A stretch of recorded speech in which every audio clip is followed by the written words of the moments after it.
Bonsoir cinéphiles et cinéphiles, aujourd'hui je vais vous parler de ceci. Hop, direction Woodsboro. Ouais, vous allez me dire, ça y est, il nous ressort quelque chose. Mais bon, vous êtes au courant, à moins que vous habitez sur la planète Mars, il y a Scream qui est sorti, le volume 5. Donc là, dans quoi est-ce que je peux l'envoyer? Je peux l'envoyer sur un campus. Voilà, donc je l'envoie sur un campus.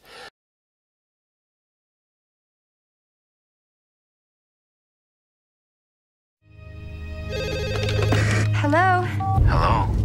Who is this? You tell me your name, I'll tell you mine. Why do you want to know my name? I want to know who I'm looking at.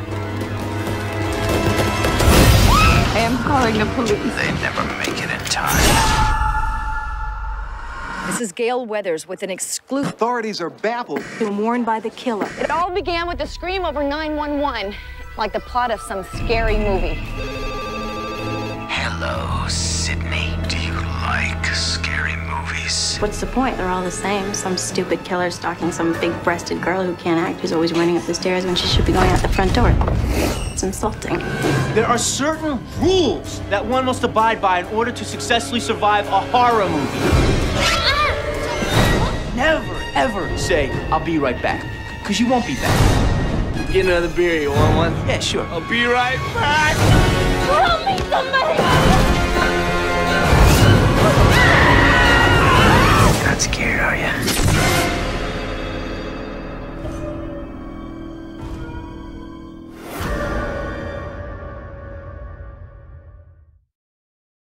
Comme d'habitude, hein.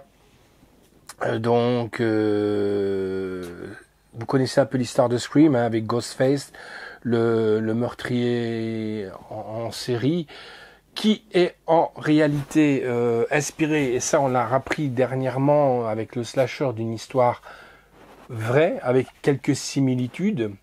Là, je vous invite à aller voir sur la chaîne YouTube de Scream, éventuellement, quel est le vrai Scream.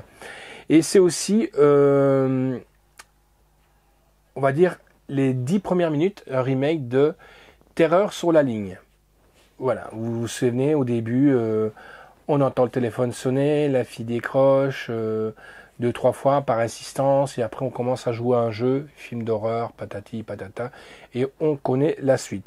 Là, c'était juste pour vous parler des Scream qui vient de ressortir en Blu-ray 4K, HD, donc haute définition.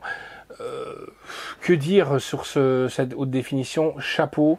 L'image, elle est super bien retravaillée, les couleurs sont super bien, tout est bien recolorisé, les fonds noirs sont là, le noir c'est du noir, quoi, c'est pas du gris ni rien. Seul bémol, il se casse le cul à faire des super images, mais en 5.1 ou 7.1 avec l'Atmos ou quoi, ça le fait pas. Et je trouve ça vraiment dommage.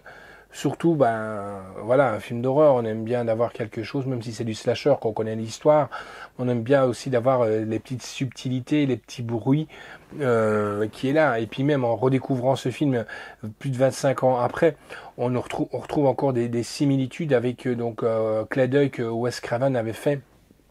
Surtout les films d'horreur. On voit quelqu'un qui nettoie, c'est avec le pull de Freddy, on entend parler des griffes de la nuit, on entend vraiment un petit peu de toutes ces choses qui ont bercé notre enfance et même peut-être notre adolescence. Bon, plus l'adolescence quand même, quoi. Alors, comme d'habitude, hein, on a quand même Courtney Cox, Neve Campbell, Drew Barrymore, alors, il y en a plein d'autres, hein, dans les artistes qui sont là, hein, David Arquette.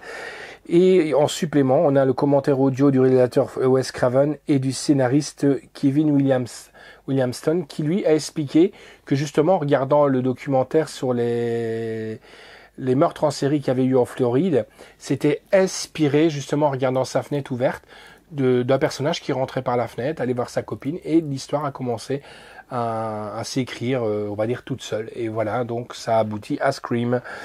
Un héritage sanglant, Scream 25 ans plus tard, les Futurette Productions, les coulisses du tournage, sur le tournage de Scream, Drew Barrymore, et oui, Drew Barrymore joue dedans aussi, et plus encore. Donc voilà, un beau petit boîtier en fourreau, hein, donc que je vous conseille de protéger, toujours parce que ça prend vraiment une star. Voilà, donc Scream, que je vous conseille à avoir dans votre collection, surtout si vous l'avez en DVD ou en Blu-ray. Pour l'image, ça vaut le coup. Par contre, pour le son, pas du tout. Alors, le slasher me fait remarquer que je dois vous montrer la pochette. Hein. Donc, quand on regarde là aussi les yeux, et là je viens de le remarquer, les yeux de terreur de Scream, on voit donc Ghostface qui est dans les yeux. Alors, on a donc la pochette ici. Donc, ça n'a rien de banal, hein, c'est quelque chose de tout à fait banal. Mais, c'est un peu comme dans les jeux vidéo que Scream m'expliquait, slasher. On a le choix entre une pochette réversible. Donc, on peut choisir soit la pochette comme ça, ou soit celle-ci. Moi, je préfère celle-là, perso, voilà quoi. Donc, Scream, un film à posséder, si vous l'avez déjà, posséder déjà pour la remasterisation de l'image. Moi, je vous dis à bientôt, les amis, et surtout, regardez derrière vous s'il n'y a pas Ghostface. Ciao.